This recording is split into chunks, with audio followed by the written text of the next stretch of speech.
আমি সিদ্ধান্ত নিয়েছি ছাদ বাগান থেকে এখন থেকে প্রচুর আনারস খাবো। বিগত 2 বছর ধরে 6টা আনারস খেয়েছি। সেখান থেকে লোভ হলো আমার আরও আনারস চাই। সেই নিরিখে আমি চারা রোপণ করছি। চারাটা কোথায় পেলাম? আমি বাজার থেকে যে আনারস কিনে খেয়েছি সেই আনারসের মাথার অংশ লাগিয়ে দিয়েছি। সেই মাথার অংশ একটা থেকে অনেকগুলো চারা হয়েছে। সেই চারাগুলো আমি সেকশন করেছি, সেটা আর আমি আপনাদেরকে দেখালাম না। সেকশন করে আমি 7টা চারা বের করেছি, মোটামুটি রোপণ করার উপযোগী, বাকিগুলো ফেলে দিয়েছি। দেন আমি সেগুলোকে এরকম 5 লিটারের ক্যানে বসিয়ে দিচ্ছি। এই ক্যানগুলোতে আমার অবশ্য অন্য গাছ লাগানো ছিল, তো সেই গাছগুলো মরে গেছে, মোটামুটি 1 মাস হয়ে গেছে। আমি কিছুটা সার অর্থাৎ কেমিক্যাল ফার্টিলাইজারই এটা দিয়ে আমি পলিথিন দিয়ে ঢেকে রেখেছিলাম।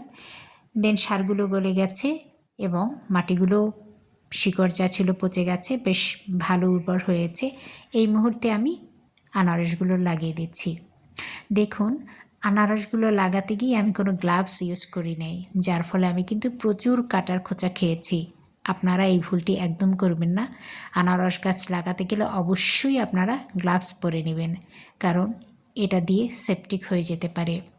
আমি বোকাশোকা মানুষ, আমার বুদ্ধি কম, তাই আমি এমন কাজ করেছি। আমার আনারস গাছ 3টা লাগানো হলো, বাকিগুলোও চেষ্টা করছি লাগানোর জন্য।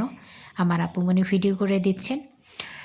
আনারস গাছ মূলত খুব পরিচর্যা করার প্রয়োজন হয় না। এটাতে খুব বেশি পানিরও দরকার হয় না, খাবারেরও দরকার হয় না।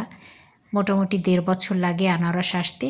তবে এই আনারস গাছটি দেখতে প্রচণ্ড আমার ভালো লাগে। এটা অবশ্য কাঁটাযুক্ত গাছ। আমার কাঁটা ছাড়াও একটি গাছ আছে, সেটা ক্যালেন্ডার গাছ মধুপুরের। সেটাও কিন্তু আমি বাজার থেকে যে আনারস কিনে এনেছি সেটা দিয়ে লাগিয়েছি। আর এটা তো বললামই, এটার চারাগুলোর কাহিনী। এরকম চেপে চেপে দিতে হবে, এর কারণ হচ্ছে এর মধ্যে যদি কোনো রকম বায়ুকুঠুরি থেকে থাকে, ফাঁপা থেকে থাকে, তাহলে ওখানে ছত্রাক কিংবা ফাঙ্গাসের উপস্থিতি হতে পারে, যার কারণে খুব ভালোভাবে চেপে দিতে হবে।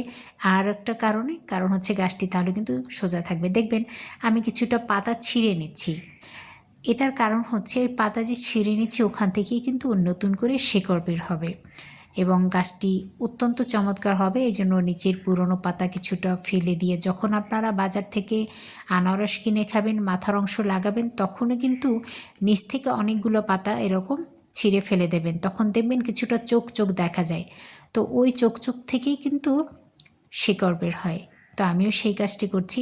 মজার একটা ঘটনা, আমি একটু পরেই হয়তো সেটা দেখাতে পারবো যে আমি কি কাহিনী করেছি, অপেক্ষা করুন। বাট আমি গাছগুলো মোটামুটি লাগিয়ে দিয়েছি, লাগাচ্ছি এই আশা নিয়ে যাতে করে গাছগুলো বেঁচে যায়। এটা দিয়ে যে আমি আগামী বছর ফল পাবো আমি জানি না, আগামী বছর পাবো কি না, কিন্তু তার পরের বছর ইনশাল্লাহ পাবো, এটা আমি আশা রাখতে পারি। কারণ আনারসে ফল আসতে কিছুটা দেরি করে। এর কারণ হচ্ছে আমি কোনো রকম হরমোন দেই না, কোনো রকম ওরকম খুব যে যত্ন ফল আসার জন্য সেটা ফোর্স করে আমি কোনো কিছু করি না। প্রাকৃতিক নিয়মে যেভাবে আসে আমি সেই চেষ্টাটাই করি। ছাদ বাগান যেহেতু, এখানে আমার তাড়াহুড়ো করার কিছু নাই, এখানে তো আমার বিজনেসের কোনো ব্যাপার নেই, যার কারণে আমি প্রাকৃতিকভাবেই এটা গ্রো করে এবং আমি ন্যাচারাল ফুড খেতে পছন্দ করি বলে আমি ছাদে এগুলো করি। মূলত আমার মায়ের ইচ্ছে থেকেই, মায়ের ইচ্ছে না, মায়ের জন্য নিরাপদ খাদ্যের জন্য আমি এই বাগানটা করছি। ছাদ বাগানে কষ্ট হয়েছে প্রচুর, কিন্তু এটা এখন ভালো লাগার ব্যাপার হয়ে দাঁড়িয়েছে।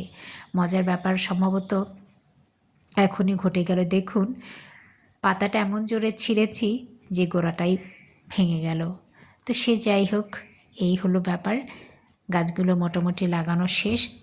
এরপর আমি একদম ঠিক ঠিক জায়গায় রাখবো, রেখে আমি প্রচুর পানি দিয়ে দেব যেন নিচ থেকে পানিটা পাস হয়ে যায়। আনারস গাছের কিন্তু গোড়া পচা রোগ হতে পারে, সুতরাং ড্রেনেজ সিস্টেম অবশ্যই খুব ভালো থাকতে হবে।